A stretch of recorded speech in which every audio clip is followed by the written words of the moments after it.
Bhopal disaster. Bhopal आपदा या Bhopal gas त्रासदी दिसंबर के 2 से 3 1984 की रात को भोपाल, मध्य प्रदेश, भारत में union carbide India limited (UCIL) कीटनाशक संयंत्र में एक रासायनिक दुर्घटना थी, जिसे दुनिया की सबसे खराब औद्योगिक आपदा माना जाता है। संयंत्र के आसपास के छोटे शहरों में 5 लाख से अधिक लोग अत्यधिक जहरीली गैस मिथाइल आइसोसाइनेट (MIC) के संपर्क में आए थे। मरने वालों की संख्या को लेकर अनुमान अलग अलग हैं। तत्काल मौतों की आधिकारिक संख्या 2259 है। 2008 में मध्य प्रदेश सरकार ने गैस रिसाव में मारे गए 3787 पीड़ितों के परिवार के सदस्यों और 5,74,366 घायल पीड़ितों को मुआवजा दिया। 2006 में एक सरकारी हलफनामे में कहा गया था कि रिसाव के कारण 5,58,125 चोटें आईं, जिनमें 38,478 अस्थायी आंशिक चोटें और लगभग 3,900 गंभीर और स्थायी रूप से अक्षम करने वाली चोटें शामिल थीं। दूसरों का अनुमान है कि 8,000 लोग 2 सप्ताह के भीतर मर गए और अन्य 8,000 या उससे अधिक लोग गैस से संबंधित बीमारियों से मर गए हैं। फैक्ट्री के मालिक यूसीआईएल का बहुमत संयुक्त राज्य अमेरिका के यूनियन कार्बाइड कॉरपोरेशन (यूसीसी) के पास था, जिसमें भारत सरकार द्वारा नियंत्रित बैंकों और भारतीय जनता की 49.1% हिस्सेदारी थी। 1989 में यूसीसी ने आपदा से उत्पन्न मुकदमेबाजी को निपटाने के लिए $470 मिलियन, 2022 में $970 मिलियन के बराबर का भुगतान किया। 1994 में यूसीसी ने यूसीआईएल में अपनी हिस्सेदारी Eveready Industries India Limited (EIIL) को बेच दी, जिसका बाद में मैक्लिओड रसेल इंडिया लिमिटेड में विलय हो गया। एवरेडी ने 1998 में साइट पर सफाई कार्य समाप्त कर दिया, जब उसने अपना 99 वर्षीय पट्टा समाप्त कर दिया और साइट का नियंत्रण मध्य प्रदेश राज्य सरकार को सौंप दिया। डाउ केमिकल कंपनी ने आपदा के 17 साल बाद 2001 में यूसीसी को खरीद लिया। यूसीसी और आपदा के समय यूसीसी के मुख्य कार्यकारी अधिकारी वॉरेन एंडरसन के खिलाफ संयुक्त राज्य अमेरिका में दायर नागरिक और आपराधिक मामलों को 1986 और 2012 के बीच कई मौकों पर खारिज कर दिया गया और भारतीय अदालतों में भेज दिया गया, क्योंकि अमेरिकी अदालतों ने यूसीआईएल पर ध्यान केंद्रित किया था।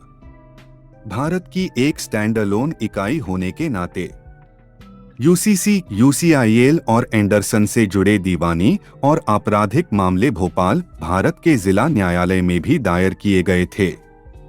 जून 2010 में 7 भारतीय नागरिक जो 1984 में यूसीआईएल के कर्मचारी थे, जिनमें यूसीआईएल के पूर्व अध्यक्ष केशव महिंद्रा भी शामिल थे, उन्हें भोपाल में लापरवाही से मौत का दोषी ठहराया गया और 2 साल की कैद और लगभग $2,000 के जुर्माने की सजा सुनाई गई।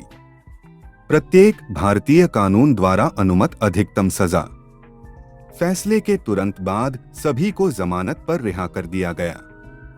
8वें पूर्व कर्मचारी को भी दोषी ठहराया गया था, लेकिन फैसला सुनाए जाने से पहले ही उसकी मृत्यु हो गई। बैकग्राउंड: यूसीआईएल फैक्ट्री का निर्माण मध्यवर्ती के रूप में मिथाइल आइसोसाइनेट (MIC) का उपयोग करके कीटनाशक सेविन कार्बेरिल के लिए यूसीसी का ब्रांड नाम का उत्पादन करने के लिए 1969 में किया गया था। 1979 में यूसीआईएल साइट पर एक MIC उत्पादन संयंत्र जोड़ा गया था। भोपाल संयंत्र में नियोजित रासायनिक प्रक्रिया में मिथाइलमाइन फॉस्जीन के साथ प्रतिक्रिया करके MIC बनाता था, जो बदले में एक के साथ प्रतिक्रिया करता था। अंतिम उत्पाद कार्बेरिल बनाने के लिए नेफ्थॉल। एक अन्य निर्माता बायर ने भी संयुक्त राज्य अमेरिका में वेस्ट वर्जीनिया के इंस्टीट्यूट में यूसीसी के स्वामित्व वाले रासायनिक संयंत्र में इस MIC मध्यवर्ती प्रक्रिया का उपयोग किया था। भोपाल संयंत्र के निर्माण के बाद अन्य निर्माताओं बायर सहित ने MIC के बिना कार्बेरिल का उत्पादन किया, हालांकि अधिक विनिर्माण लागत पर। यूसीआईएल की प्रक्रिया अन्यत्र उपयोग किए गए एमआईसी मुक्त मार्गों से भिन्न थी, जिसमें एक ही कच्चे माल को एक अलग विनिर्माण क्रम में संयोजित किया गया था, जिसमें फॉस्जीन शुरू में नेफ्थॉल के साथ प्रतिक्रिया करके क्लोरोफॉर्मेट एस्टर बनाता था, जिसे बाद में मिथाइलमाइन के साथ प्रतिक्रिया की जाती थी।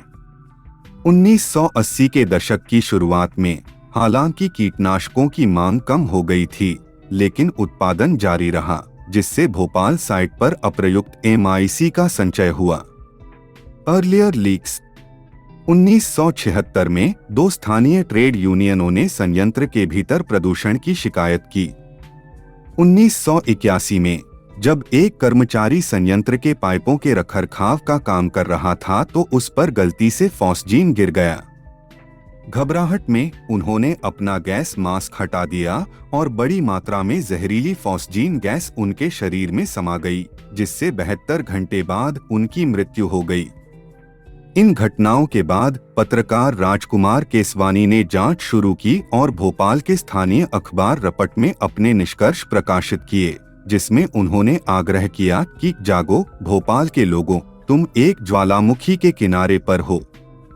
जनवरी 1982 में फॉस्जीन के रिसाव से 24 कर्मचारी इसकी चपेट में आ गए, जिनमें से सभी को अस्पताल में भर्ती कराया गया। किसी भी कर्मचारी को सुरक्षात्मक उपकरण पहनने का आदेश नहीं दिया गया था। एक महीने बाद फरवरी 1982 में एक एमआईसी रिसाव से 18 कर्मचारी प्रभावित हुए। अगस्त 1982 में एक केमिकल इंजीनियर तरल एमआईसी के संपर्क में आया, जिसके परिणामस्वरूप उसका 30% से अधिक शरीर जल गया। अक्टूबर 1982 में एक और एमआईसी रिसाव हुआ। रिसाव को रोकने के प्रयास में एमआईसी पर्यवेक्षक गंभीर रूप से रासायनिक जल गया और 2 अन्य कर्मचारी गंभीर रूप से गैसों के संपर्क में आ गए। 1983 और 1984 के दौरान कभी-कभी संयोजन में एमआईसी, क्लोरीन, मोनोमिथाइलमाइन, फॉस्जीन और कार्बन टेट्राक्लोराइड का रिसाव हुआ। Leakage and its effects. Liquid MIC storage. Bhopal UCIL सुविधा में 3 भूमिगत 68,000 लीटर 18,000 यूएस गैलन तरल एमआईसी भंडारण टैंक थे, E610, E611 और E619। दिसंबर रिसाव से पहले के महीनों में तरल एमआईसी का उत्पादन प्रगति पर था और इन टैंकों को भरने के लिए इसका उपयोग किया जा रहा था। यूसीसी सुरक्षा नियमों में निर्दिष्ट किया गया है कि किसी भी टैंक को तरल एमआईसी से 50% लगभग 30 टन से अधिक नहीं भरा जाना चाहिए। प्रत्येक टैंक पर अक्रिय नाइट्रोजन गैस का दबाव डाला गया। इस दबाव ने तरल एमआईसी को आवश्यकतानुसार प्रत्येक टैंक से बाहर पंप करने की अनुमति दी और टैंकों से अशुद्धियों और नमी को भी बाहर रखा। अक्टूबर 1984 के अंत में टैंकी 610 ने अपने अधिकांश नाइट्रोजन गैस दबाव को प्रभावी ढंग से नियंत्रित करने की क्षमता खो दी, जिसका मतलब था कि उसके भीतर मौजूद तरल एमआईसी को बाहर पंप नहीं किया जा सका। इस विफलता के समय टैंकी 610 में 42 टन तरल एमआईसी था। इस विफलता के तुरंत बाद भोपाल सुविधा में एमआईसी उत्पादन रोक दिया गया और संयंत्र के कुछ हिस्सों को रखरखाव के लिए बंद कर दिया गया। रखरखाव में संयंत्र के फ्लेयर टावर को बंद करना शामिल था ताकि खराब हुए पाइप की मरम्मत की जा सके। फ्लेयर टावर अभी भी बेकार होने के कारण नवंबर के अंत में 2 टैंकों में संग्रहित एमआईसी का उपयोग करके कार्बेरिल का उत्पादन फिर से शुरू किया गया, जो अभी भी सेवा में है। 1 दिसंबर को टैंकी 610 में दबाव फिर से स्थापित करने का प्रयास विफल रहा, इसलिए उसके भीतर मौजूद 42 टन तरल एमआईसी को अभी भी बाहर नहीं निकाला जा सका। Gas leak. दिसंबर 1984 की शुरुआत तक संयंत्र की अधिकांश एमआईसी संबंधित सुरक्षा प्रणालियां खराब हो गई थीं और कई वाल्व और लाइनें खराब स्थिति में थीं। इसके अलावा कई वेंट गैस स्क्रबर सेवा से बाहर हो गए थे। साथ ही पाइपों को साफ करने के लिए बनाया गया स्टीम बॉयलर भी बंद हो गया था। ऐसा माना जाता है कि 2 दिसंबर 1984 की देर शाम के दौरान टैंकी 610 को खोलने के प्रयासों के दौरान पानी एक साइड पाइप के माध्यम से टैंकी 610 में प्रवेश कर गया था। टैंक में अभी भी 42 टन MIC मौजूद है, जो अक्टूबर के अंत से मौजूद था। टैंक में पानी की शुरुआत के परिणामस्वरूप एक तेजी से एक्सोथर्मिक प्रतिक्रिया हुई, जो संदूषकों, उच्च परिवेश तापमान और गैर स्टेनलेस स्टील पाइपलाइनों से लोहे की उपस्थिति जैसे कई अन्य कारकों से तेज हो गई थी।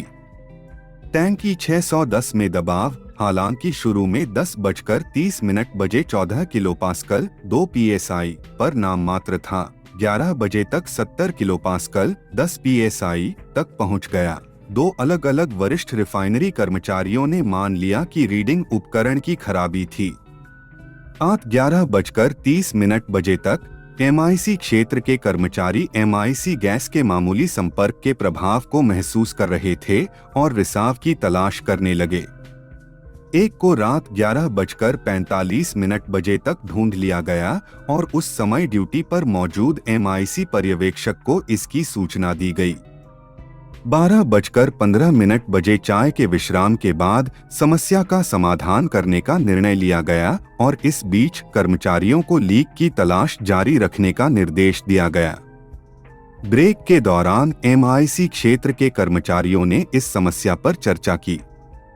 जब 12:40 बजे चाय का विश्राम समाप्त हुआ तो टैंकी 610 में प्रतिक्रिया 5 मिनट के भीतर खतरनाक गति से गंभीर स्थिति में पहुंच गई। टैंक में तापमान पैमाने से परे था, अधिकतम 25 डिग्री सेल्सियस 77 डिग्री फ़ारेनहाइट से अधिक था और टैंक में दबाव 280 किलोपास्कल 40 PSI पर इंगित किया गया था।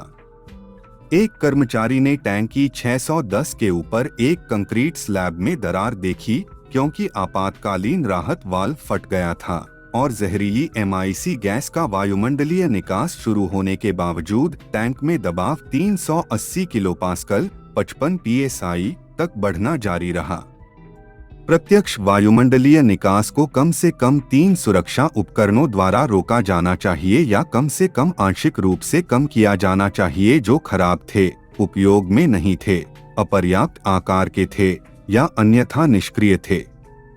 तरल MIC वाले टैंकों को ठंडा करने के लिए बनी प्रशीतन प्रणाली को जनवरी 1982 में बंद कर दिया गया था और फ्रीन को जून 1984 में हटा दिया गया था। चूंकि MIC भंडारण प्रणाली ने प्रशीतन शुरू कर दिया था, इसका उच्च तापमान अलार्म 11 डिग्री सेल्सियस 52 डिग्री पर बजने के लिए सेट किया गया था। F लंबे समय से डिस्कनेक्ट हो गया था और टैंक भंडारण तापमान 15 डिग्री सेल्सियस 59 डिग्री फ़ारेनहाइट और 40 डिग्री सेल्सियस 104 डिग्री फ़ारेनहाइट के बीच था। MIC गैस को जलाने के लिए एक फ्लेयर टावर, जिसमें रखरखाव के लिए एक कनेक्टिंग पाइप हटा दिया गया था, टैंकी 610 द्वारा उत्पादित आकार के रिसाव को बेअसर करने के लिए अनुचित आकार का था। एक वेंट गैस स्क्रबर जो उस समय निष्क्रिय कर दिया गया था और स्टैंड बाय मोड में था और इसी तरह उत्पादित परिमाण के रिसाव को सुरक्षित रूप से रोकने के लिए अपर्याप्त कास्टिक सोडा और शक्ति थी। 45 से 60 मिनट में लगभग 30 टन MIC टैंक से वायुमंडल में निकल गया। 2 घंटे के भीतर यह बढ़कर 40 टन हो जाएगा। गैसें भोपाल के ऊपर दक्षिण पूर्व दिशा में प्रवाहित हुई। UCIL के एक कर्मचारी ने सुबह 12:50 बजे प्लांट का अलार्म सिस्टम चालू कर दिया क्योंकि प्लांट में और उसके आसपास गैस की सांद्रता को सहन करना मुश्किल हो गया था। सिस्टम के सक्रिय होने से 2 सायरन अलार्म चालू हो गए, एक जो विशेष रूप से UCIL संयंत्र के अंदर बजता था और दूसरा बाहर की ओर बजता था जो आम जनता और भोपाल शहर को सचेत कर देता था। 1982 में दोनों सायरन प्रणालियों को एक दूसरे से अलग कर दिया गया था ताकि सार्वजनिक सायरन के निष्क्रिय रहने पर फैक्ट्री चेतावनी सायरन को चालू रखना संभव हो सके। यही हुआ था। सार्वजनिक सायरन सुबह 12:50 बजे थोड़ी देर के लिए बजा और कंपनी की प्रक्रिया के अनुसार इसे तुरंत बंद कर दिया गया। जिसका उद्देश्य कारखाने के आसपास की जनता को असंगत लीक के बारे में चिंतित होने से बचाना था। इस बीच श्रमिकों ने विपरीत दिशा में यात्रा करते हुए यूसीआईएल संयंत्र को खाली कर दिया। भोपाल के पुलिस अधीक्षक को एक नगर निरीक्षक ने टेलीफोन के माध्यम से सूचित किया कि चोला के पड़ोस संयंत्र से लगभग 2 किलोमीटर दूर के निवासी लगभग 1 बजे गैस रिसाव के कारण भाग रहे थे। 1:25 के बीच पुलिस द्वारा यूसीआईएल संयंत्र को कॉल किया गया और 2:10 बजे 2 बार आश्वासन मिला कि सब कुछ ठीक है और आखिरी प्रयास में कहा गया, हमें नहीं पता कि क्या हुआ है सर। यूसीआईएल और भोपाल अधिकारियों के बीच समय पर सूचना के आदान प्रदान की कमी के कारण शहर के हमीदिया अस्पताल को पहले बताया गया कि गैस रिसाव अमोनिया, फिर बाद में फॉस्जीन होने का संदेह था। अंततः उन्हें एक अद्यतन रिपोर्ट प्राप्त हुई कि यह MIC मिथाइल आइसोसाइनेट के बजाय था, जिसके बारे में अस्पताल के कर्मचारियों ने कभी नहीं सुना था। उनके पास इसका कोई मारक नहीं था और इसके बारे में कोई तत्काल जानकारी नहीं थी।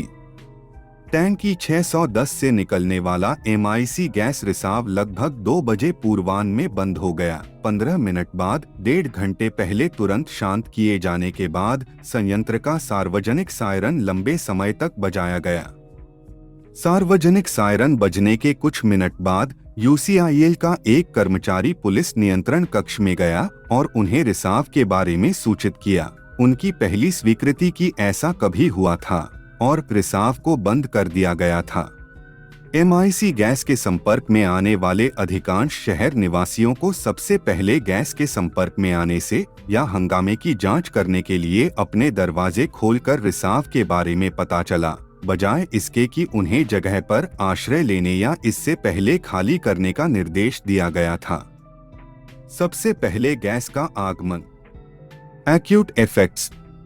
एक्सपोजर के शुरुआती प्रभाव थे खांसी, आंखों में गंभीर जलन, घुटन की भावना, श्वसन पथ में जलन, ब्लेफरोस्पाज्म, सांस फूलना, पेट दर्द और उल्टी। इन लक्षणों से सतर्क हुए लोग प्लांट छोड़कर भाग गए।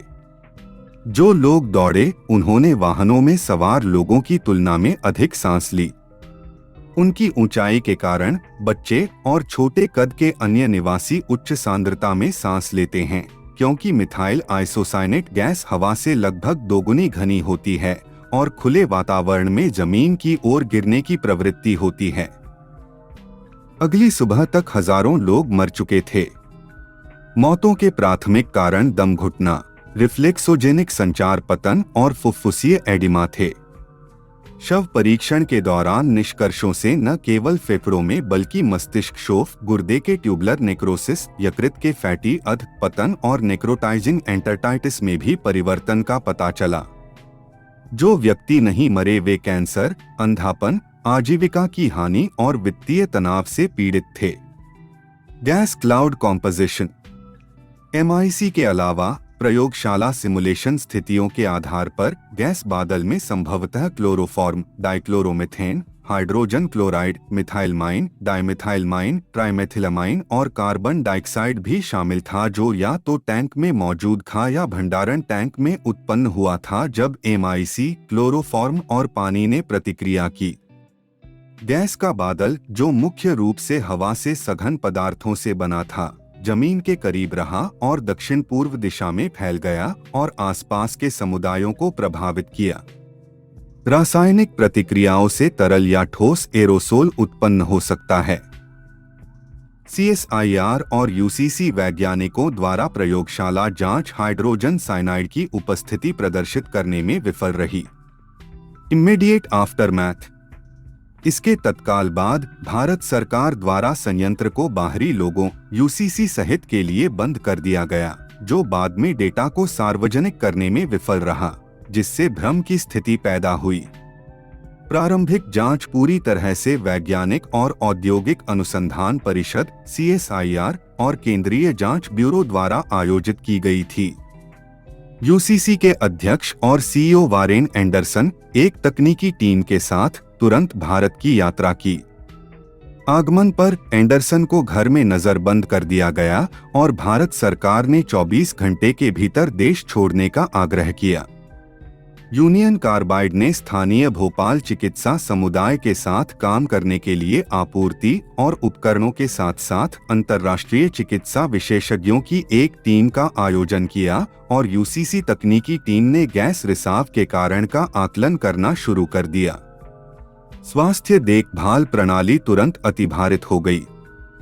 गंभीर रूप से प्रभावित क्षेत्रों में लगभग 70% डॉक्टर अयोग्य थे। हजारों हताहतों के लिए चिकित्सा कर्मचारी तैयार नहीं थे। डॉक्टरों और अस्पतालों को MIC गैस इन्हेलेशन के उचित उपचार के तरीकों की जानकारी नहीं थी। सामूहिक अंत्येष्टि और दाह संस्कार होते थे। फोटोग्राफर पाब्लो बार्थोलेम्यू ने प्रेस एजेंसी रैफो के साथ कमीशन पर 4 दिसंबर को भोपाल गैस आपदा लड़की के दफन की एक प्रतिष्ठित रंगीन तस्वीर ली। उपस्थित एक अन्य फोटोग्राफर रघु राय ने एक श्वेतश्याम तस्वीर ली। फोटोग्राफरों ने पिता या बच्चे की पहचान नहीं पूछी क्योंकि उसे दफनाया गया था और किसी भी रिश्तेदार ने इसकी पुष्टि नहीं की है। ऐसे में लड़की की पहचान अज्ञात बनी हुई है। दोनों तस्वीरें भोपाल आपदा के पीड़ितों की पीड़ा का प्रतीक बन गईं और बार्थोलोम्यू ने 1984 world press photo of the year का पुरस्कार जीता। कुछ ही दिनों में आसपास के पेड़ बंजर हो गए और फूले हुए जानवरों के शवों का निपटान करना पड़ा। 1,70,000 लोगों का अस्पतालों और अस्थायी औषधालयों में इलाज किया गया और 2,000 भैंस, बकरियों और अन्य जानवरों को इकट्ठा किया गया और दफनाया गया। आपूर्तिकर्ताओं की सुरक्षा आशंकाओं के कारण भोजन सहित आपूर्तियां दुर्लभ हो गईं। मछली पकड़ने पर प्रतिबंध लगा दिया गया, जिससे आपूर्ति की और कमी हो गई। किसी भी सुरक्षित विकल्प के अभाव में 16 दिसंबर को संयंत्र को फिर से सक्रिय करके और कीटनाशकों का निर्माण जारी रखकर टैंक 611 और 619 में शेष MIC को खाली कर दिया गया। पानी ले जाने वाले हेलीकॉप्टरों के लगातार संयंत्र के ऊपर से उड़ान भरने जैसी सुरक्षा सावधानियों के बावजूद इसके कारण भोपाल से दूसरी बार बड़े पैमाने पर निकासी हुई। भारत सरकार ने भोपाल गैस रिसाव आपदा अधिनियम पारित किया, जिसने सरकार को सभी पीड़ितों का प्रतिनिधित्व करने का अधिकार दिया, चाहे वे भारत में हो या नहीं। जानकारी की कमी या गलत सूचना की शिकायतें व्यापक थीं। भारत सरकार के एक प्रवक्ता ने कहा, कार्बाइड को हमारे राहत कार्यों में मदद करने के बजाय हमसे जानकारी प्राप्त करने में अधिक दिलचस्पी है। औपचारिक बयान जारी किए गए कि हवा, पानी, वनस्पति और खाद्य पदार्थ सुरक्षित थे, लेकिन लोगों को मछली का सेवन न करने की चेतावनी दी गई।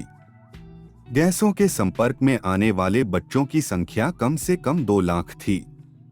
कुछ ही हफ्तों में राज्य सरकार ने पीड़ितों के इलाज के लिए गैस प्रभावित क्षेत्र में कई अस्पताल, क्लिनिक और मोबाइल इकाइयां स्थापित कीं। एस रवि राजन, प्रो पर्यावरण अध्ययन, यूसी सांता क्रूज कंपनी के कार्यों के वित्तीय रूप से संचालित उपक्रमों की रूपरेखा प्रस्तुत करते हैं। यूसीसी ने दुनिया के हर हिस्से में पर्यावरणीय लापरवाही, अपनी जिम्मेदारी, अपने शेयरधारकों के लिए और स्थानीय और अंतर्राष्ट्रीय राजनीतिक और आर्थिक शक्तियों के साथ कई व्यवहारों को निर्देशित करने के पिछले दशकों के उदाहरणों में भाग लिया था। भोपाल दुर्घटना पर कंपनी की प्रतिक्रिया वह थी जिसे राजन मिटाने का अभियान के रूप में वर्णित करते हैं, जिसका अर्थ गैस रिसाव के कारण घटना और उसके बाद के दायित्व और जिम्मेदारी का हस्तांतरण है।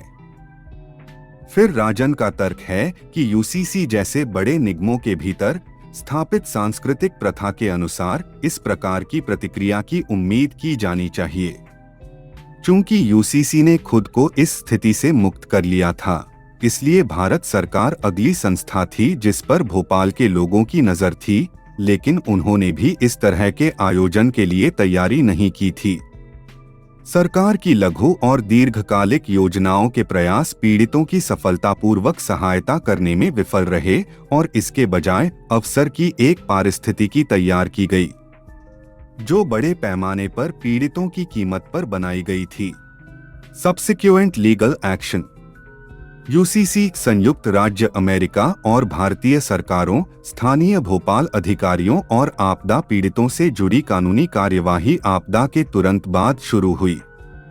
भारत सरकार ने मार्च 1985 में भोपाल गैस रिसाव अधिनियम पारित किया, जिससे भारत सरकार को आपदा के पीड़ितों के लिए कानूनी प्रतिनिधि के रूप में कार्य करने की अनुमति मिली, जिससे कानूनी कार्यवाही की शुरुआत हुई। प्रारंभिक मुकदमे संयुक्त राज्य संघीय अदालत प्रणाली में उत्पन्न हुए थे।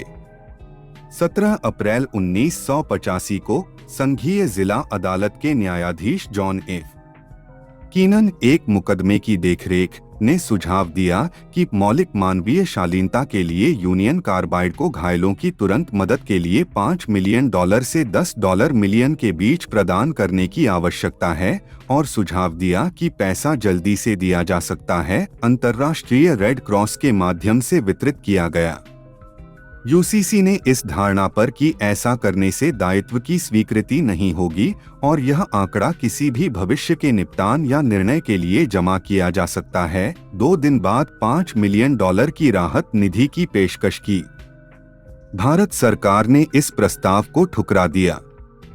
मार्च 1986 में यूसीसी ने वादी के अमेरिकी वकीलों द्वारा समर्थित $350 मिलियन के निपटान आंकड़े का प्रस्ताव रखा, जो कंपनी के अनुसार भोपाल पीड़ितों के लिए 20 वर्षों में 500-600 मिलियन के बीच एक फंड उत्पन्न करेगा। मई में अमेरिकी जिला न्यायालय के फैसले द्वारा मुकदमेबाजी को संयुक्त राज्य अमेरिका से भारतीय अदालतों में स्थानांतरित कर दिया गया था। इस निर्णय की अपील के बाद यूएस कोर्ट ऑफ अपील्स ने नवंबर 1986 में स्थानांतरण की पुष्टि की, यह निर्णय लेते हुए कि यूसीआईएल एक अलग इकाई थी, जिसका स्वामित्व, प्रबंधन और संचालन विशेष रूप से भारत में भारतीय नागरिकों द्वारा किया जाता था। भारत सरकार ने यूनियन कार्बाइड के प्रस्ताव को अस्वीकार कर दिया और $3.3 बिलियन अमेरिकी डॉलर का दावा किया। भारतीय सुप्रीम कोर्ट ने नवंबर 1988 में दोनों पक्षों को एक समझौते पर आने और एक साफ स्लेट के साथ शुरुआत करने के लिए कहा। आखिरकार फरवरी 1989 में अदालत के बाहर हुए एक समझौते में यूनियन कार्बाइड भुगतान करने पर सहमत हुई। भोपाल आपदा में हुए नुकसान के लिए $470 मिलियन अमेरिकी डॉलर राशि का भुगतान तुरंत कर दिया गया। 1990 के दौरान भारतीय सर्वोच्च न्यायालय ने समझौते के विरुद्ध अपीलों पर सुनवाई की। अक्टूबर 1991 में सुप्रीम कोर्ट ने मूल निर्णय को चुनौती देने वाली किसी भी अन्य बकाया याचिका को खारिज करते हुए मूल $470 मिलियन को बरकरार रखा। न्यायालय ने भारत सरकार को निपटान निधि से एक समूह चिकित्सा बीमा पॉलिसी खरीदने का आदेश दिया, ताकि ऐसे 1 लाख व्यक्तियों को कवर किया जा सके जिनमें बाद में लक्षण विकसित हो सकते हैं और निपटान निधि में किसी भी कमी को कवर किया जाए। इसने यूसीसी और उसकी सहायक कंपनी यूसीआईएल से भोपाल आपदा के पीड़ितों के विशेष इलाज के लिए भोपाल में एक अस्पताल को स्वेच्छा से अनुमानित $17 मिलियन का वित्त पोषण करने का भी अनुरोध किया। कंपनी इस पर राजी हो गई। Post settlement activity. 1991 में स्थानीय भोपाल अधिकारियों ने एंडरसन पर, जो 1986 में सेवानिवृत्त हो गए थे, हत्या का आरोप लगाया। यह एक ऐसा अपराध था जिसमें अधिकतम 10 साल की जेल की सजा हो सकती है। 1 फरवरी 1992 को भोपाल के मुख्य न्यायिक मजिस्ट्रेट द्वारा गैर इरादतन हत्या के एक मामले में अदालत की सुनवाई में उपस्थित होने में विफल रहने के कारण उन्हें न्याय से भगोड़ा घोषित कर दिया गया था, जिसमें उन्हें मुख्य प्रतिवादी नामित किया गया था। संयुक्त राज्य अमेरिका से प्रत्यर्पण के लिए दबाव डालने के लिए भारत सरकार को आदेश पारित किए गए।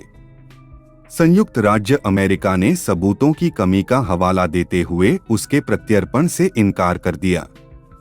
अमेरिकी सुप्रीम कोर्ट ने अक्टूबर 1993 में भोपाल आपदा के पीड़ितों को अमेरिकी अदालत में हर्जाना मांगने की अनुमति देने के खिलाफ निचली संघीय अदालतों के फैसले की अपील पर सुनवाई करने से इनकार कर दिया। 2004 में भारतीय सर्वोच्च न्यायालय ने भारत सरकार को पीड़ितों को शेष निपटान निधि जारी करने का आदेश दिया और सितंबर 2006 में भोपाल गैस पीड़ितों के कल्याण आयोग ने घोषणा की कि सभी मूल मुआवजे के दावों और संशोधित याचिकाओं को मंजूर कर दिया गया है। 2006 में न्यूयॉर्क शहर में द्वितीय सर्किट कोर्ट ऑफ अपील्स ने बानो बनाम यूनियन कार्बाइड कॉरपोरेशन के मामले में शेष दावों को खारिज करने को बरकरार रखा। इस कदम ने वादी के वर्ग प्रमाणीकरण और संपत्ति के नुकसान और निवारण के दावों को अवरुद्ध कर दिया। यूसीसी के विचार में यह फैसला यूसीसी की लंबे समय से चली आ रही स्थिति की फिर से पुष्टि करता है और आखिरकार प्रक्रियात्मक और मूल रूप से 1999 में हसीना बी और निवासियों का प्रतिनिधित्व करने वाले कई संगठनों द्वारा यूनियन कार्बाइड के खिलाफ दायर वर्ग कार्रवाई शिकायत में उठाए गए मुद्दों को खत्म कर देता है। भोपाल के जून 2010 में यूसीआईएल के 7 पूर्व कर्मचारियों, सभी भारतीय नागरिकों और 70 वर्ष से अधिक उम्र के कई लोगों को लापरवाही से मौत का दोषी ठहराया गया। यूनियन कार्बाइड इंडिया लिमिटेड के पूर्व गैर कार्यकारी अध्यक्ष केशव महिंद्रा, बीपी गोखले, प्रबंध निदेशक किशोर कामदार, उपाध्यक्ष जे मुकुंद, कार्य प्रबंधक एसपी चौधरी, प्रोडक्शन मैनेजर केवी शेट्टी, संयंत्र अधीक्षक और एसआई कुरैशी, प्रोडक्शन असिस्टेंट, उनमें से प्रत्येक को 2 साल की कैद की सजा सुनाई गई और 1 लाख रुपए 2023 में 2,20,000 रुपए या $, 2,800 के बराबर का जुर्माना लगाया गया। फैसले के तुरंत बाद सभी को जमानत पर रिहा कर दिया गया।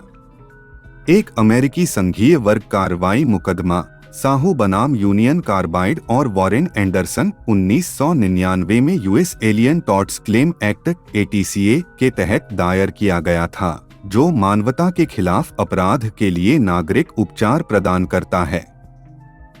इसमें व्यक्तिगत चोट के लिए क्षतिपूर्ति, चिकित्सा निगरानी और भोपाल संयंत्र के पास आवासीय क्षेत्रों के लिए पीने के पानी की आपूर्ति की सफाई के रूप में निषेधाज्ञा राहत की मांग की गई थी। मुकदमा 2012 में खारिज कर दिया गया और बाद की अपील खारिज कर दी गई। वॉरेन एंडरसन, जो उस समय 92 वर्ष के थे, का 29 सितंबर 2014 को निधन हो गया। 14 मार्च 2023 को भारतीय सर्वोच्च न्यायालय ने बढ़े हुए मुआवजे के लिए सुधारात्मक याचिका खारिज कर दी। लॉन्ग टर्म इफेक्ट्स 2018 में द अटलांटिक ने इसे दुनिया की सबसे खराब औद्योगिक आपदा कहा। वकीलों, शिक्षाविदों और पत्रकारों ने इस आपदा को पारिस्थितिक विनाश बताया है। लॉन्ग टर्म हेल्थ इफेक्ट्स स्वास्थ्य प्रभावों के बारे में कुछ आंकड़े अभी भी उपलब्ध नहीं हैं। भारतीय चिकित्सा अनुसंधान परिषद ICMR को 1994 तक स्वास्थ्य प्रभाव डेटा प्रकाशित करने से मना किया गया था। अधिकारियों द्वारा कुल 36 वार्डों को गैस प्रभावित के रूप में चिन्हित किया गया था, जिससे 5,20,000 की आबादी प्रभावित हुई। इनमें से 2 लाख की उम्र 15 साल से कम थी और 3,000 गर्भवती महिलाएं थीं। आधिकारिक तौर पर तत्काल मरने वालों की संख्या 2,259 थी और 1991 में 3,928 मौतों को आधिकारिक तौर पर प्रमाणित किया गया था। संभावना क्लिनिक का अनुमान है कि पहले हफ्तों के दौरान 8,000 मौतें होंगी और उसके बाद से 8,000 और मौतें होंगी। मध्य प्रदेश सरकार ने गैस रिसाव से संबंधित कुल 3,787 मौतों की पुष्टि की। बाद में प्रभावित क्षेत्र का विस्तार करके इसमें 7 लाख नागरिकों को शामिल किया गया।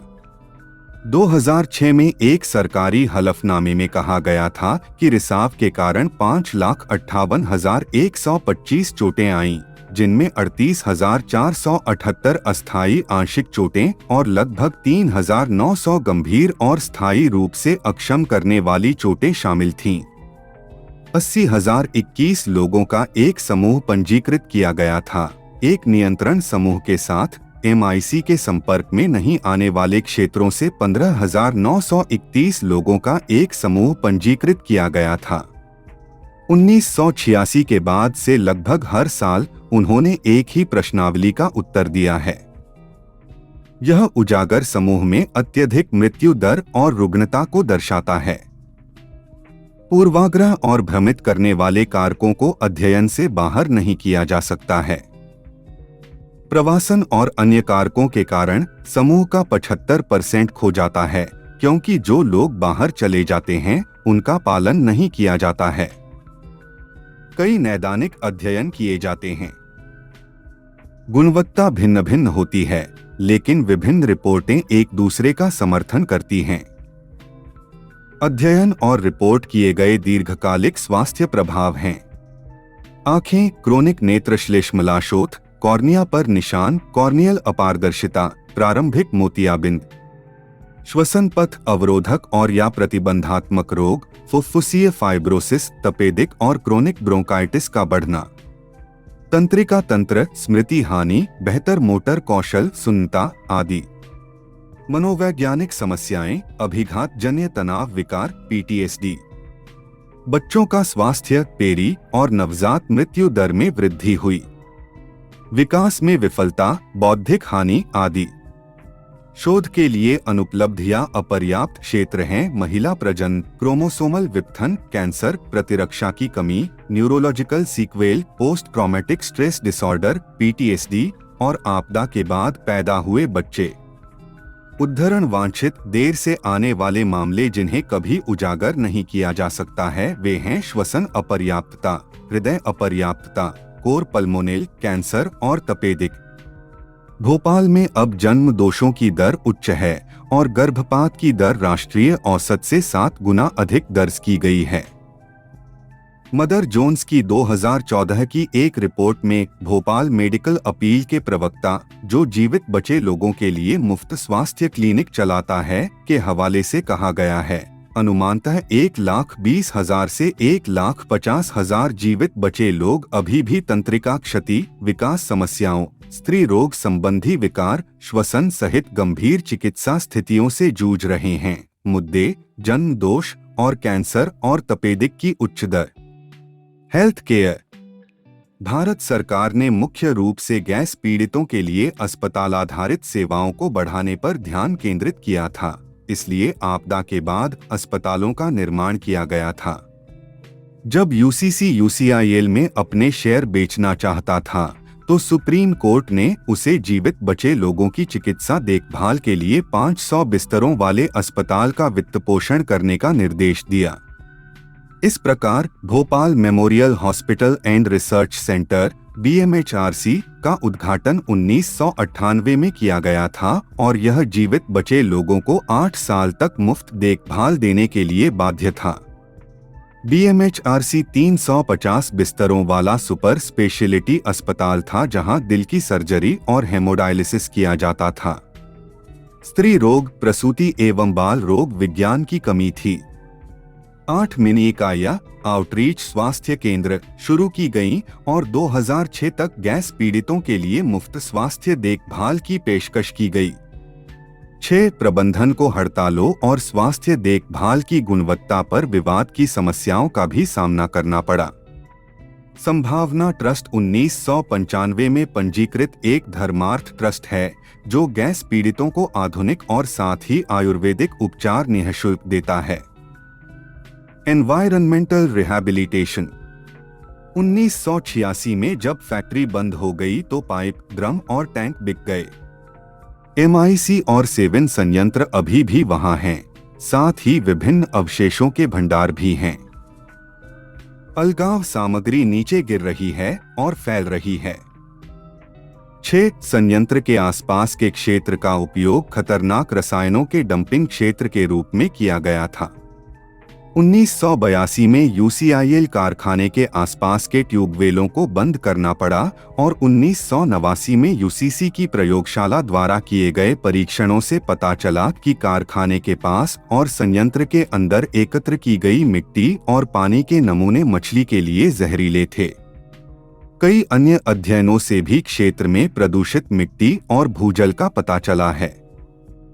रिपोर्ट किए गए प्रदूषणकारी यौगिकों में एक नेफ्थॉल, नेफ्थलीन, 7 तारी अवशेष, पारा, विषाक्त ऑर्गेनोक्लोरिन, वाष्पशील ऑर्गेनोक्लोरिन यौगिक, क्रोमियम, तांबा, निकल, सीसा, हेक्साक्लोरोइथेन, हेक्साक्लोरोबुटाडीन और कीटनाशक HCH शामिल हैं। UCIL कारखाने के आसपास की आबादी को सुरक्षित पेयजल उपलब्ध कराने के लिए मध्य प्रदेश सरकार ने जल आपूर्ति सुधार योजना का प्रस्ताव रखा। दिसंबर 2008 में मध्य प्रदेश उच्च न्यायालय ने फैसला किया कि जहरीले कचरे को गुजरात के अंकलेश्वर में जला दिया जाना चाहिए, जिसका पूरे भारत में कार्यकर्ताओं ने विरोध किया। 8 जून 2012 को भोपाल के जहरीले कचरे के भस्मीकरण केंद्र ने जर्मनी में UCIL रासायनिक संयंत्रों के कचरे के निपटान के लिए $250 मिलियन $3.1 मिलियन का भुगतान करने पर सहमति व्यक्त की। 9 अगस्त 2012 को सुप्रीम कोर्ट ने केंद्र और मध्य प्रदेश सरकार को 6 महीने के भीतर कारखाने के आसपास और अंदर पड़े जहरीले कचरे के निपटान के लिए तत्काल कदम उठाने का निर्देश दिया। एक अमेरिकी अदालत ने संयंत्र स्थल के आसपास मिट्टी और जल प्रदूषण के लिए UCC को दोषी ठहराने वाले मुकदमे को खारिज कर दिया और फैसला सुनाया कि उपचारात्मक उपायों या संबंधित दावों की जिम्मेदारी राज्य सरकार की है, न कि UCC की। 2005 में राज्य सरकार ने विभिन्न भारतीय वास्तुकारों को यूनियन कार्बाइड के स्थल पर भोपाल गैस त्रासदी पीड़ितों के लिए एक स्मारक परिसर के विकास की अवधारणा में प्रवेश करने के लिए आमंत्रित किया।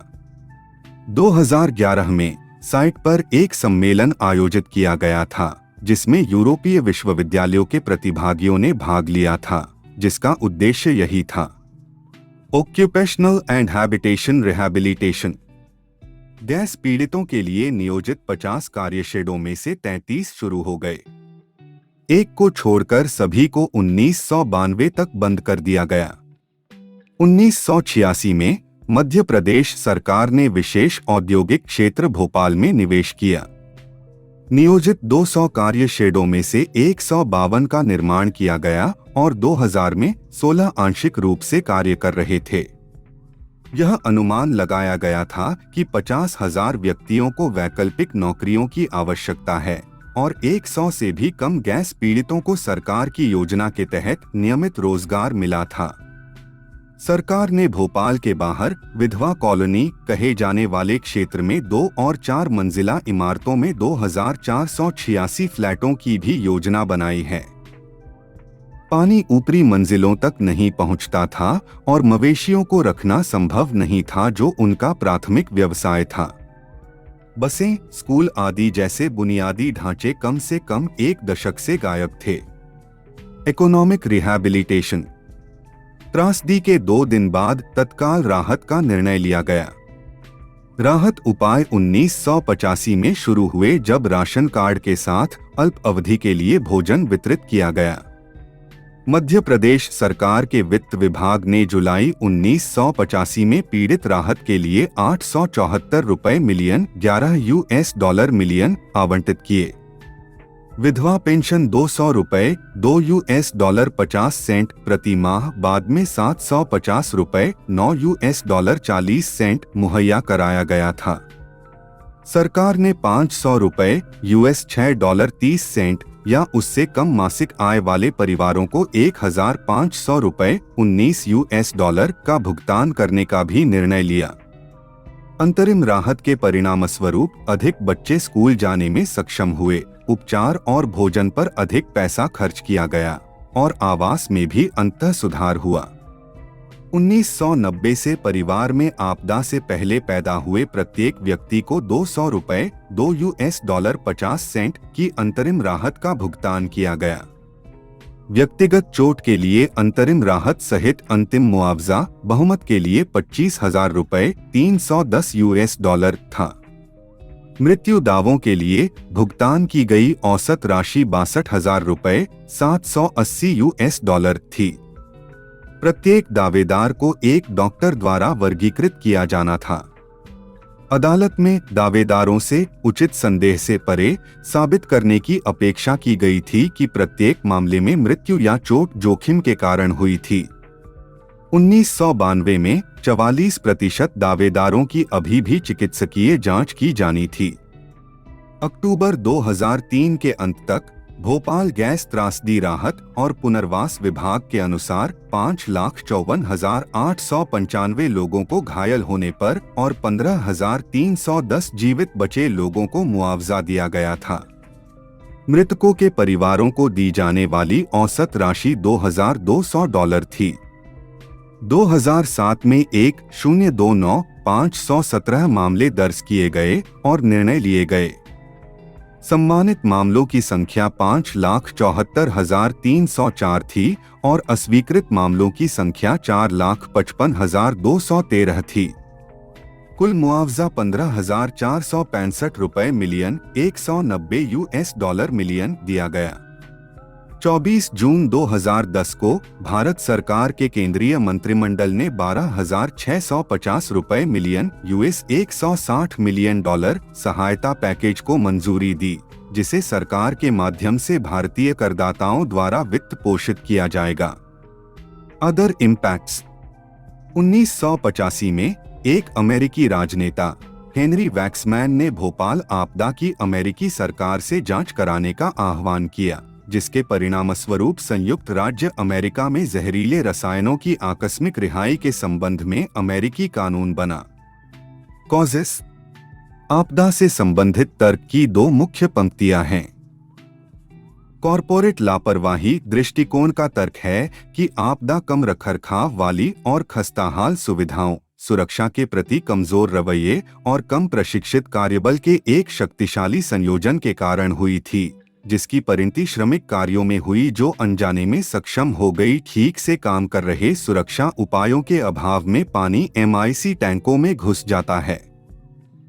यूनियन कार्बाइड द्वारा आयोजित कर्मचारी तोड़फोड़ दृष्टिकोण का तर्क है कि ठोस मानव प्रयास के बिना पानी के लिए टैंक में प्रवेश करना भौतिक रूप से संभव नहीं था, और व्यापक साक्ष्य और इंजीनियरिंग विश्लेषण इस निष्कर्ष पर पहुंचते हैं कि पानी टैंक में प्रवेश करता है जब एक दुष्ट व्यक्तिगत कर्मचारी ने पानी की नली को सीधे टैंक के किनारे एक खाली वाल्व से जोड़ दिया। यह दृष्टिकोण आगे तर्क देता है कि भारत सरकार ने UCC को दोष देने के लिए इस संभावना को छिपाने के लिए व्यापक कार्रवाई की। टैंक में पानी कैसे आया, इसे लेकर सिद्धांत अलग अलग हैं। उस समय कर्मचारी टैंक से लगभग 120 मीटर 400 फीट दूर पानी से भरे पाइप को साफ कर रहे थे। उन्होंने दावा किया कि उन्हें टैंक को पाइप स्लिपब्लाइंड प्लेट से अलग करने के लिए नहीं कहा गया था। ऑपरेटरों ने मान लिया कि खराब रखरखाव और वाल्वों के लीक होने के कारण टैंक में पानी का रिसाव संभव है। प्रेरित पक्षों के कड़े प्रयासों के बावजूद इस जल प्रवेश मार्ग का पुनरुत्पादन नहीं किया जा सका। UCC का दावा है कि एक असंतुष्ट कर्मचारी द्वारा जानबूझकर एक नली को दबाव नापने का यंत्र कनेक्शन से जोड़ना वास्तविक कारण था। अगली सुबह UCIL प्रबंधक ने उपकरण इंजीनियर से गेज बदलने के लिए कहा। UCIL की जांच टीम को आवश्यक कनेक्शन का कोई सबूत नहीं मिला। जांच पूरी तरह से सरकार द्वारा नियंत्रित थी, जिससे UCC जांचकर्ताओं को टैंक तक पहुंच या ऑपरेटरों के साथ साक्षात्कार से वंचित कर दिया गया। Corporate negligence. इस दृष्टिकोण का तर्क है कि प्रबंधन और कुछ हद तक स्थानीय सरकार ने सुरक्षा में कम निवेश किया, जिससे खतरनाक कामकाजी माहौल विकसित हुआ। उद्धृत कारकों में MIC टैंकों को अनुशंसित स्तर से अधिक भरना, 1984 के अंत में संयंत्र द्वारा MIC उत्पादन बंद करने के बाद खराब रखरखाव के कारण कई सुरक्षा प्रणालियों को निष्क्रिय कर देना और पैसे बचाने के लिए सुरक्षा प्रणालियों को बंद करना शामिल है, जिनमें शामिल हैं MIC टैंक प्रशीतन प्रणाली जो आपदा की गंभीरता को कम कर सकती थी, और आपदा प्रबंधन योजनाएं अस्तित्वहीन थीं। सरकारी पूछताछ में पहचाने गए अन्य कारकों में कम आकार के सुरक्षा उपकरण और मैनुअल संचालन पर निर्भरता शामिल है। जिन विशिष्ट संयंत्र प्रबंधन कमियों की पहचान की गई उनमें कुशल ऑपरेटरों की कमी, सुरक्षा प्रबंधन में कमी, अपर्याप्त रखरखाव और अपर्याप्त आपातकालीन कार्य योजनाएं शामिल हैं। अंडर इन्वेस्टमेंट, कम निवेश को खतरनाक वातावरण में योगदान के रूप में उद्धृत किया गया है।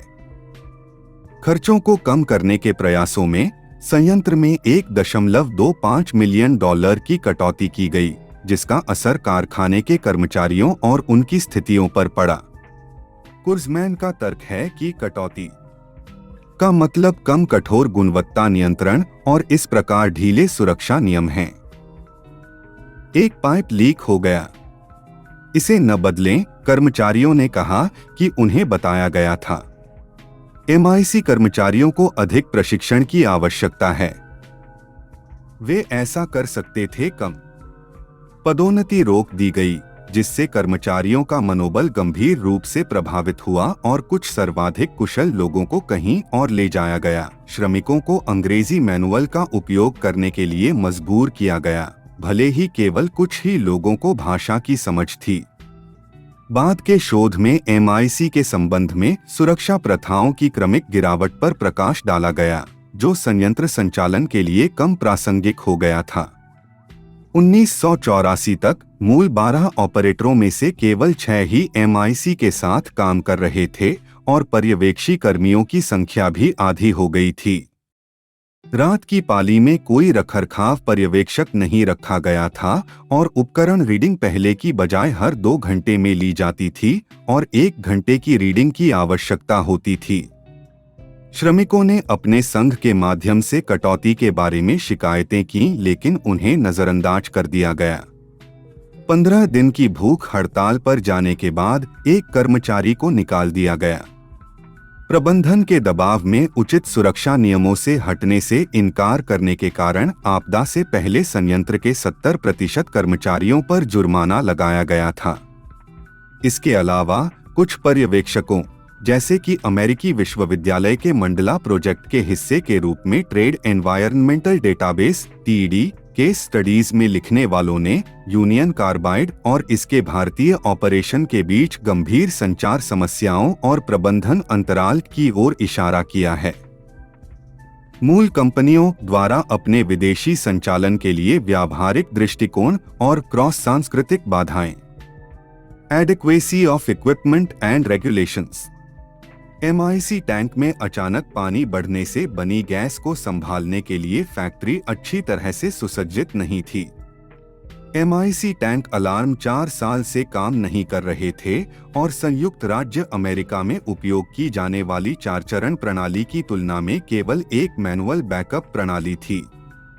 फ्लेयर टावर और कई वेंट गैस स्क्रबर आपदा से पहले 5 महीने तक सेवा से बाहर थे। केवल एक गैस स्क्रबर काम कर रहा था।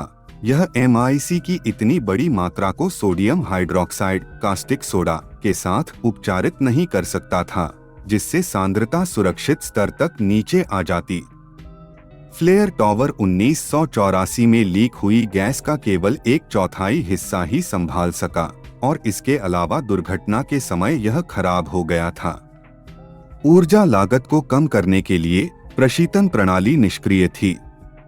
MIC को 20 डिग्री सेल्सियस पर रखा गया था, न कि मैनुअल द्वारा सुझाए गए 4.5 डिग्री पर। यहाँ तक कि पाइपों को साफ करने के लिए बनाया गया स्टीम बॉयलर भी अज्ञात कारणों से काम नहीं कर रहा था। स्लिप ब्लाइंड प्लेटें जो वाल्व खराब होने पर साफ किए जा रहे पाइपों से पानी को MIC टैंकों में रिसने से रोकती थीं, स्थापित नहीं की गई थीं और उनकी स्थापना को सफाई चेकलिस्ट से हटा दिया गया था। चूंकि MIC पानी में घुलनशील है, ढेर से निकलने वाली गैसों को रोकने के लिए जलप्रलय बंदूकें मौजूद थीं। पानी का दबाव इतना कमजोर था कि बंदूकें गैस तक पहुंचने के लिए पर्याप्त तेज स्प्रे नहीं कर पाती, जिससे निकलने वाली गैस की सांद्रता काफी कम हो जाती। इसके अलावा कारखाने में कार्बन स्टील वाल्व का उपयोग किया जाता था, भले ही एसिड के संपर्क में आने पर वे खराब हो जाते थे। ऑपरेटरों के अनुसार MIC टैंक दबाव नापने का यंत्र लगभग 1 सप्ताह से खराब था। गेज की मरम्मत के बजाय अन्य टैंकों का उपयोग किया गया। माना जाता है कि तापमान और दबाव में वृद्धि ने गैस निकलने की मात्रा को प्रभावित किया है। यूसीसी ने अपनी जांच रिपोर्ट में स्वीकार किया कि 3 दिसंबर 1984 की रात को अधिकांश सुरक्षा प्रणालियां काम नहीं कर रही थीं। एमआईसी संयंत्र का डिजाइन सरकारी दिशानिर्देशों का पालन करते हुए स्वदेशी सामग्रियों और उत्पादों के उपयोग को अधिकतम करने के लिए यूसीआईएल इंजीनियरों द्वारा भारतीयकरण किया गया था। मुंबई स्थित हम्फ्रीज और ग्लासगो कंसल्टेंट्स प्राइवेट लिमिटेड मुख्य सलाहकार थे। लार्सन एंड टुब्रो ने एमआईसी स्टोरेज टैंक का निर्माण किया और टेलर ऑफ इंडिया लिमिटेड ने उपकरण प्रदान किया। 1998 में भारत में सिविल एक्शन सूट के दौरान यह सामने आया कि संयंत्र समस्याओं के लिए तैयार नहीं था। इस परिमाण की दुर्घटनाओं से निपटने के लिए कोई कार्य योजना स्थापित नहीं की गई थी। इसमें भोपाल में प्रयुक्त और निर्मित रसायनों की मात्रा या खतरों के बारे में स्थानीय अधिकारियों को सूचित नहीं करना शामिल था। Safety audits. अमेरिका और यूरोपीय यूसीसी संयंत्रों में हर साल सुरक्षा ऑडिट किया जाता था, लेकिन दुनिया के अन्य हिस्सों में केवल हर 2 साल में।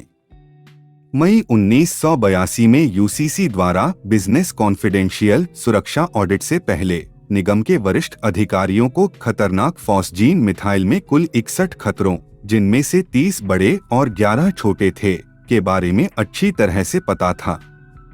आइसोसाइनेट इकाइयां भोपाल में 1982 के ऑडिट में यह संकेत दिया गया था कि कार्यकर्ता का प्रदर्शन मानकों से नीचे था। 10 प्रमुख चिंताओं को सूचीबद्ध किया गया था। यूसीआईएल ने एक कार्य योजना तैयार की, लेकिन यूसीसी ने कभी भी भोपाल में एक अनुवर्ती टीम नहीं भेजी। 1982 की रिपोर्ट में कई बातें अस्थायी रूप से तय की गईं, लेकिन 1984 तक स्थितियां फिर से खराब हो गईं। सितंबर 1984 में संयुक्त राज्य अमेरिका में वेस्ट वर्जीनिया संयंत्र पर एक आंतरिक यूसीसी रिपोर्ट में कई दोष और खराबी का पता चला।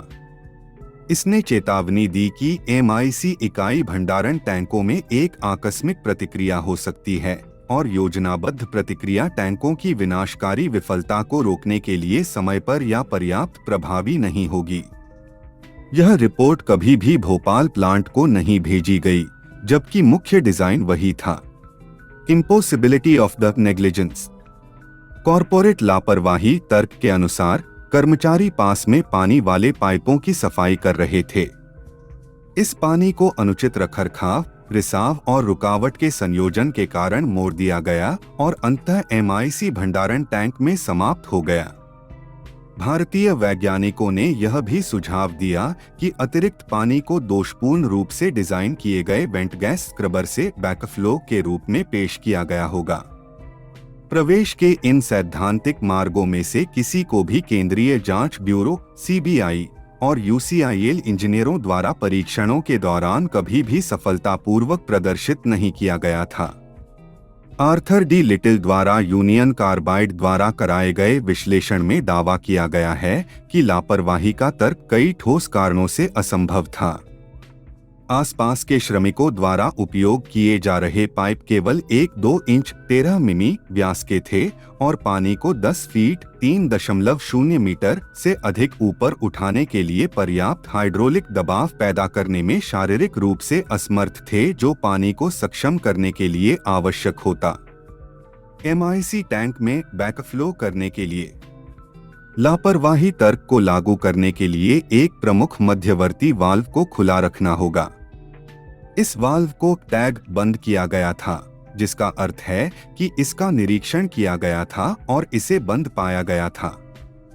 हालांकि खुले वाल्वों का समय के साथ बंद होना संभव है, बंद वाल्व में प्रवेश की अनुमति देने का एकमात्र तरीका रिसाव है और भारत सरकार द्वारा 1985 में किए गए परीक्षणों में यह वाल्व गैर रिसाव वाला पाया गया। पाइप सफाई क्षेत्र से एमआईसी टैंक तक पानी पहुंचने के लिए इसे 3.0 मीटर 10 बढ़ने से पहले 6 से 8 इंच 150 से 200 मिमी व्यास वाले पाइपों के एक महत्वपूर्ण नेटवर्क के माध्यम से प्रवाहित करना होगा। फीट और एमआईसी टैंक में बह रही है। यदि ऐसा हुआ होता तो टैंक की गंभीर प्रतिक्रिया के समय उन पाइपों में जो पानी था उसका अधिकांश हिस्सा उन पाइपों में ही रह जाता, क्योंकि उनके लिए कोई नाली नहीं थी। 1985 में भारत सरकार द्वारा की गई जांच से पता चला कि पाइप पूरी तरह से सूख चुके थे। Employee sabotage.